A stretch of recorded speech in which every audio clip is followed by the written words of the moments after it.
Hey, ugly. Hurry up and clean up. After my daughter's birthday celebration, immediately after my parents had left, my husband, who always puts up a good front, said this to me. I'm exhausted from dealing with your parents, so clean up quickly. By the way, that old raccoon dog looks just like you. Is that why you're so ugly too? Wait a minute. Are you calling my father an old raccoon dog? Yes, I am. And that meddlesome woman. Why bother with cooking when you can just give money instead? Hey, throw that dish away because I don't want to have to deal with leftovers. I can't believe you would say that about not only my father, but my mother as well. I can't throw away my mom's cooking. I'll eat it. You don't have to. I told him in a tearful voice, and my husband just chuckled. You still want to eat? That's why you're getting fat. It's embarrassing to have a fat and ugly wife. Lose some weight. I reached my limit at this moment. Insulted as fat and ugly, with my beloved parents also being ridiculed, I no longer wanted this husband who was all about appearances only. At that moment, I made up my mind. I was determined to show this superficial husband a thing or two. Little did I know at that time that an unexpected opportunity would come my way 6 months later. My name is Rebecca, and I'm 32 years old. I'm a working mother, raising our 3-year-old daughter. My husband's name is Roy. We met at a so-called speed dating event. I'm a bit shy, introverted, and a bit on the plump side. Because of my personality, I lack self-confidence. So even at the speed dating event I attended upon a friend's invitation, I couldn't bring myself to approach anyone. It was Roy, who later became my husband, who approached me as I stood nervously in a corner of the event venue. He was a businessman, working for a large corporation. Roy, with his refreshing appearance and cheerful demeanor, was quite popular at these speed dating events. But for some reason, he noticed me. Rebecca, I'd like to talk with you more. Would you like to go out for a meal sometime? Roy said this with a smile, which appeared very dazzling to me. Afterward, Roy and I started dating right away. Roy has been unquestionably kind to me during our relationship. He treated me with kindness and charm. So, I was very happy when he proposed after a year and a half of dating. Rebecca, please marry me. I'll make you happy for the rest of your life. Thank you, Roy. I'm so happy. And so, Roy and I got engaged. After that, we received approval from his parents. And the next step was to visit my parents. My parents are a wealthy couple who run a company together. They loved me very much as their only daughter. They welcomed Roy with great joy. Rebecca, I can't believe you brought such a wonderful young man. Truly, he's kind and smart. I'm so proud that someone like him is marrying you, Rebecca. Roy behaved with modesty and charm in front of my parents. I was watching their behavior with joy. Later, Roy and I tied the knot. It was right after the wedding that I noticed his discomfort. It happened when we were celebrating with gifts at Roy's company housing, which would be our new home. When I opened the gift envelope from my parents, I found a surprising $6,700 inside. Hey, Roy, it seems my parents included $6,700 in the envelope. I was surprised, and when I mentioned it, Roy raised an eyebrow. $6,700? Is that all? He's the president. He should have given me more. Huh? Your parents are surprisingly stingy. Well, I'll take what I can get. I was surprised by Roy saying such a thing. Normally, he would say something like, "So much. I should be thankful for your father and mother." or something like that. I was trying to convince myself at the time that there must be some mistake. However, Roy gradually began to reveal his true nature. While he remained the same kind and perfect young man to outsiders, it was only in front of me that he underwent a complete transformation. Before we got married, he had promised to share the household chores, but Roy didn't do any housework at all. "Since we're married, household chores are the wife's responsibility." Saying that, he dumped everything on me. Furthermore, inside the house, it was a barrage of criticism. He would belittle everyone, from his colleagues and superiors at work to people we passed on the street. During our courtship, I had never heard him speak ill of anyone. What was this change all about? I endured this arrogant attitude of Roy's while handling all the housework. On the other hand, there was some good news. It turned out that I was pregnant just 6 months after getting married. "Hey, Roy, it seems like I'm pregnant." "What? Really? Way to go, Rebecca." It seemed like Roy genuinely rejoiced at my pregnancy, and he immediately called our parents to share the news. Watching him in that moment, I thought maybe Roy will return to being the kind husband he used to be. Surely it would be like that. However, that hope was soon shattered. Roy was cold even to me when I started experiencing morning sickness. "Are you sleeping again? Even if you're pregnant, you're slacking off on household chores too much, aren't you?" Roy said this to me as I lay on the bed, feeling sick. In response, I told him, "I'm really struggling with morning sickness, and I can't eat properly. I think I could manage to eat Jell-O." I thought he might buy some Jell-O for me, so I said it with that tiny bit of hope. However, he immediately contorted his face. "Huh? What's with that tone? Do you really think I'd go out and buy Jell-O for you? Cut it out with the whining." Saying this, he continued to have his meal, leaving me disappointed. A few days later, Melinda, an older woman who lived in the same company housing as Roy and was the wife of his boss, approached me. "I heard that you're pregnant, Rebecca. Congratulations." "Oh, thank you. It's still early." "Morning sickness must be tough, right? I heard that from your husband when I met him the other day.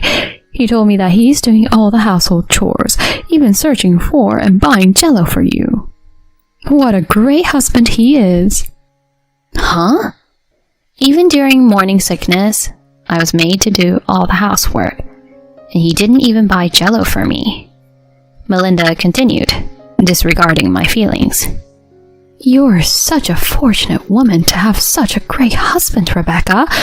Oh, by the way, I have a 1-year-old daughter too. When your child is born, we should become mom friends, okay?" Yes, I'd love to. Thank you very much."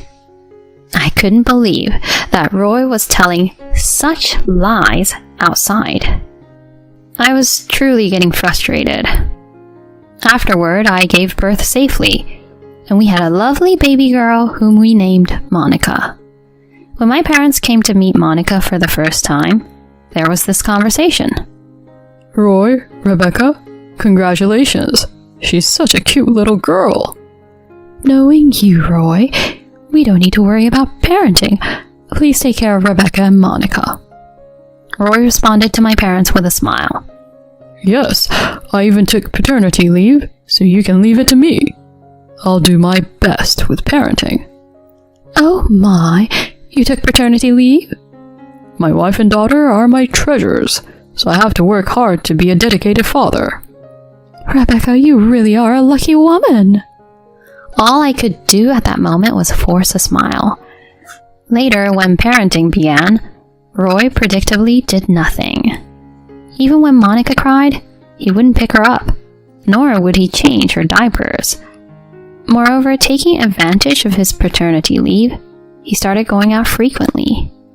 One day, when Roy returned home, I was changing Monica's diaper. Hey, I'm back. Welcome back. Where did you go today? What? Surfing. There were great waves today.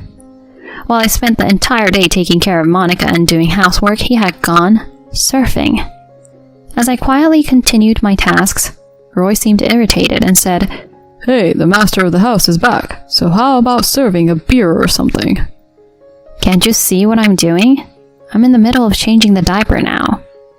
That can wait. Come on, hurry up and get me a beer. I sighed, stood up, and got Roy a beer. As time went by, I returned to work, and we enrolled Monica in a nearby daycare. Living in the same company housing, I had the chance to become friends with Melinda, the wife of Roy's boss, and with Haley, another one of his colleagues' wife. One day when I was picking up Monica, Haley said, Rebecca, your husband, it's so kind of him to take Monica to daycare every morning. My husband would never think of doing such a thing. It's true that Roy had taken it upon himself to take Monica to daycare every morning. Melinda, with a smile on her face, added, Moreover, Roy greets us cheerfully every morning. When I praised him and said he's amazing, he replied like this. My wife and daughter are my treasures, he said. He's a truly wonderful husband. Perhaps my husband is trying to create the impression of being an involved father by taking on the responsibility of dropping off our child at this daycare, which is frequented by many residents of our company housing. If that's the case, it's too calculating. However, I couldn't say much thanks to them, so I had to force a smile. On Monica's second birthday, my parents came to celebrate with us. On that day, Roy's outward appearance was perfect, and we had a pleasant time together. My parents left, but after watching their car drive away, Roy said this to me. Hey, you, ugly, hurry up and clean up. Huh? Although I had experienced his arrogant attitude before, he had never called me ugly. I'm exhausted from dealing with your parents. Hurry up and clean. By the way, that old raccoon dog looks just like you. Is that why you're so ugly too? Hold on. When you say that old raccoon dog, are you talking about my father? Yeah, but it's true, isn't it? And that meddling hag. Why bother with cooking when you can just give money instead? Hey, get rid of that food. I don't want leftovers. To insult not only my father, but also my mother like this? I can't throw away my mother's cooking. I'll eat it so you don't have to. With a teary voice, I declared this, and Roy sneered. Still planning to eat, huh? That's why you're getting fat. It's embarrassing to have a fat and ugly wife. Lose weight, you fatso. Insulted as fat and ugly, with my beloved parents also being ridiculed, I no longer wanted this husband who was all about appearances only. At that moment, I made a determination to show him what I'm capable of. Afterward, I purchased a voice recorder and started recording Roy's actions and words. Unbeknownst to him, the audio files started piling up. Roy continued to display his arrogant attitude at home. I recorded everything meticulously, including him calling me names like ugly, fat, and incompetent, insulting my parents, berating colleagues and superiors in our house, and treating Monica coldly. 6 months later, an unexpected opportunity arose to present this evidence. Roy, it seems there's a sports school event for Monica coming up. What are you going to do? It's a hassle, but of course I'm going. I have to keep up my image as an involved dad. I secretly smiled. On the day of Monica's sports event, we were joined by my parents, and I saved seats in the same tent with my mom friends, Melinda and Haley. Well, Rebecca, your husband is here too. Truly, he's quite an involved dad. I envy you. My husband is just sleeping at home. Melinda and Haley kept praising Roy, and he delivered his usual line. Well, my wife and daughter are my treasures. At that moment, I decided it was time to drop a bombshell. This guy might be saying these things now, but he's terrible at home, you know. He calls me ugly and fat, and he doesn't show any affection for Monica either. Really? Is that so? Hey, what are you talking about? My mom's friends and my parents were surprised, and Roy was clearly flustered. Hey, come on, don't make up such baseless things. What's gotten into you, Rebecca? At that moment, I pressed the play button on the voice recorder at the perfect timing, and Roy's insults echoed throughout the tent. Hey, ugly, where's my beer? Maybe our daughter's clumsy because she takes after you. Your parents are really clueless. They're so annoying. As the tent fell silent, my mom friends and parents were wide-eyed. That's when Monica innocently said, Daddy calls Mommy ugly, right? And he often tells me to go away because I'm bothering him. Daddy has never played with me. Monica's words sent a shiver through the tent. Roy tried to grab my voice recorder in a panic, but this time I played another audio file. I got approached by that Melinda woman at the daycare again. I think she likes other men. Well, her husband is a bad boss. He can't do his job, and on top of that, he's bald. With him, it's no wonder if she's looking at someone else's husband. Your mom friend Haley, her husband started the same year as me. He's a slow learner, and everyone makes fun of him. He'll never get promoted with that kind of incompetence. Plus, his wife is ugly. It's really quite pitiful. Both of my mom friends were left with their mouths wide open. While it might be expected to hear your own shortcomings and your spouse's criticized, hearing it so explicitly was another matter. Hey, stop it! With a voice that was almost a scream, Roy raised his voice to stop me. At that point, I pushed it further by playing another audio file. Hey, ugly, do you know why I married you? Huh? It's because your family has money. I thought I could get some cash with that old raccoon man as the president, but the financial support was less than I expected. We're already married and independent. Is that terrible cook of a mother of yours cutting off the funds? Both of your parents are so stingy. That's all you can get, so you better squeeze more money out of them. After playing that far, Roy finally took the voice recorder from me. However, it was too late by then. The two mom friends were glaring at Roy, whispering to each other in hushed voices. My parents were looking at Roy with reddened faces, and that's when my father spoke up. Roy, what's the meaning of this? Well, it's not what you think. It's a fabrication by Rebecca. There's no doubt it was your voice, and Monica also testified. I never thought you were that kind of guy. I've been completely deceived. Dad. That's when my mother took mine and Monica's hands. Starting today, Rebecca and Monica will be coming home with us. Huh? Rebecca, come on, say something. Are you planning to leave me? At that moment, I said firmly, I'm sick and tired of a man like you. All appearance and no substance. We're getting a divorce. Get ready to pay alimony and child support. You hear me? And so, leaving behind my bewildered husband, we all walked away. Later, my parents hired a lawyer, and I was able to divorce Roy on favorable terms. He paid me $14,000 in emotional distress damages, and I received a significant portion of the property division. We also agreed on $540 per month in child support. My mom friends told their own husbands about his true nature. Roy got the cold shoulder at work. He was eventually relegated to a back office department by Melinda's husband, who was his boss. Now he says he's being ostracized by his peers. However, he has to pay child support for Monica. It's said that he has to continue working tirelessly under extremely difficult conditions. But I don't feel any sympathy for Roy. I just hope he works like a horse to pay Monica's child support.